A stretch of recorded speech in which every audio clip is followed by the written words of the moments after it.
यह है रूस में हाल ही में रिलीज हुई एक फिल्म जो जापानी 731 यूनिट के खौफनाक एक्सपेरिमेंट्स पर आधारित है। जापानी सैनिकों ने एक रूसी एजेंट को पकड़ लिया। उसके हाथ पैर बांधकर 731 यूनिट के लैब में ले जाया गया। वहां बिना किसी मासी बेहोशी की दवा के उसके पेट पर चीराफाड़ी शुरू कर दी गई। जापानी डॉक्टर ने चुपचाप उसका पेट चाकू से चीर डाला और धीरे धीरे उसकी आंतें निकालने लगा। वो जरा भी नहीं रुका जब तक कि एजेंट ने दम नहीं तोड़ दिया।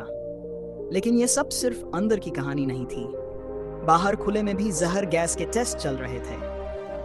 एक जापानी फाइटर प्लेन आया और 7 रूसी कैदियों के ऊपर एक जहरीला बम गिरा दिया। पास ही एक जापानी अधिकारी दूरबीन से पूरा एक्सपेरिमेंट देख रहा था।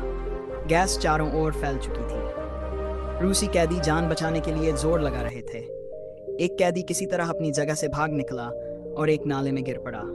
वहां से कूदकर वो नदी में जा घुसा और बहते पानी में खुद को बचाने की कोशिश की। जापानी पीछा करते रह गए, लेकिन वह किसी तरह अपनी यूनिट तक पहुंच गया। मगर अब तक उसका शरीर गैस से बुरी तरह संक्रमित हो चुका था। मरने से पहले उसने बताया 731 यूनिट। यह सब उसी की करतूत है। लेकिन उसकी बात पर यकीन करना मुश्किल था। बाकियों को लगा वो बकवास कर रहा है। कुछ ही घंटों में उसकी मौत हो गई। अब कमांडर ने सच का पता लगाने के लिए एक खुफिया टीम भेजी। उस टीम में थे 65 साल के एक रिटायर्ड होने वाले अफसर जिनका घर साइबेरिया में था। वो बोले, चलो आखिरी मिशन भी पूरा कर लिया जाए, फिर आराम ही आराम। 10 जांबाज सिपाही जापानी इलाके में पैराशूट से उतरे, लेकिन उतरते ही जापानी सैनिकों ने उन्हें देख लिया और चारों तरफ से घेर लिया। सिपाहियों ने तुरंत घात लगाकर हमला कर दिया। हाथ में ग्रेनेड खींचा और पूरी टुकड़ी उड़ा दी। फिर गोलीबारी शुरू हुई। दुश्मन की टांगें उखड़ गईं। 66 साल के बाबा ने तो एक जापानी अफसर को कुल्हाड़ी से काट दिया। लड़ाई जीतने के बाद आसपास के एक मठ से कुछ भारतीय साधु आ गए। उन्होंने बताया कि जापानी बेस कहाँ है और फिर सिपाहियों का भेष बदलकर उन्हें साधु बना दिया। अब 5 सिपाही साधु बनकर मिशन पर निकले और बाकी 5 जंगल में छिपे रहे। लेकिन तभी जापानी सैनिकों ने हमला कर दिया। भीषण गोलीबारी हुई। 5 में से 3 शहीद हो गए, 2 जिंदा पकड़े गए। अब जापानी अफसर ने उन 2 कैदियों से बाकी सिपाहियों का पता पूछना शुरू किया, पर जवाब में उन्हें सिर्फ एक थूक मिला। गुस्से में आकर अफसर ने तलवार निकाली और एक कैदी को काट डाला। फिर दूसरे को डराने के लिए उसकी गर्दन पर तलवार रगड़ता रहा। दबाव में आकर उस कैदी ने बता दिया, बाकी सब साधु बनकर गांव में छिपे हैं। अब जापानी सैनिक गांव में घुस गए और जो भी साधु दिखा सबको पकड़ लिया। लेकिन 66 साल के बाबा किसी तरह बच निकले। गांव वालों और साधुओं को 731 यूनिट के लैब में लाया गया। अब जापानी अफसर सोच में पड़ गया, कौन असली साधु है और कौन जासूस। फिर उसने वो रूसी कैदी जिसने बाकी का भेद खोला था उसे सबसे सामने लाकर टेबल पर लिटाया। उसकी कलाई पर चाकू चलाया। फिर लोहे की आरी से हाथ काटने लगा। कैदी दर्द में बेहोश हो गया, पर हाथ नहीं कटा। आसपास छिपे असली जासूस साधुओं के भेष में बैठे रहे, सांस तक नहीं ली। 5 मिनट बाद जब हाथ कटा तो उसे बाकी सभी के सामने रख दिया गया।